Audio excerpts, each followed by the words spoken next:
Army Reservist Justin Lane first arrived in Afghanistan in the fall of 2010. His job was to clear IEDs. An explosion last summer nearly killed him and certainly changed his life forever.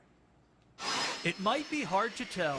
High energy. Amazing young soldier. From the smile on his face. I love being back here. That Justin Lane. They told me at Walter Reed that he was about as bad as it gets. Has gone through so much pain. I looked at my legs and I was like, well, this is different. On June 2nd, 2011, an explosion. His spine was pulled away from his pelvic bone. Tore apart his vehicle. His arm had to be plated and screwed together. I've only been on my prosthetics for around 3 months. His femur actually had 7 different breaks in that he had to have plates up and on there. Now recovering in San Antonio, 20 hours of physical therapy a week, not to mention just getting around. Every time I take a step on my prosthetics, it's a workout, so I'm always working out technically.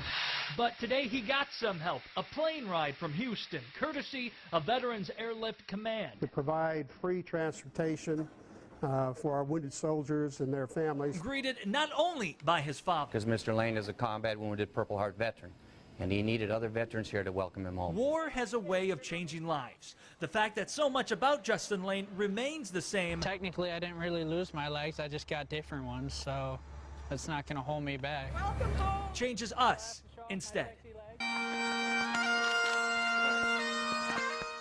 Lieutenant James Desjardins was buried this afternoon at Fort Howard Cemetery and honored during a ceremony at Lindahl Funeral Home. NBC 26's Jonathon Gregg has more. Lieutenant Desjardins was a fighter pilot shot down over Germany in 1944. After decades of being lost, Desjardins' plane and remains were discovered last year in Germany. A mission lasting 68 years and thousands of miles ended today for the soldier and his family. The black and white photos of Marge Boyce and high school sweetheart James Desjardins might show some time has passed. He'd come over whenever he was around. But to Boyce, her summers with a young man don't seem so long ago. It just brought all these feelings back like it was yesterday. Now 89 years old, Boyce is unlike most of the people here, having known Desjardins personally. I've been remembering him in masses and lighting candles. Emotions are mixed and certainly include sadness. But while looking on the many photos, medals, and reminders, you can see respect and pride also on display. It's hard to understand how an ordinary person could do some of the great acts of heroism that these people did. It doesn't matter that Navy man Kelly Crocker has never met the family. It's amazing the bond that you build when you're in the service. A bond that brings perfect strangers together to honor fallen heroes. 60 some odd years to bring this gentleman home, how exciting.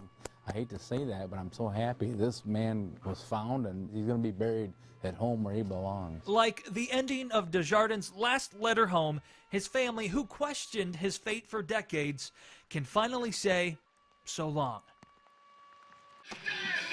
Going up and down these steps 110 times, which is the same number of flights that there were in the World Trade Center, is absolutely exhausting. I would not be able to do this. And as they run, they remember. I think my mouth dropped open and I couldn't believe what was happening. And then when everyone else is coming out of the Twin Towers, brave men and women were going up to save lives. To see the Twin Towers fall, it was just...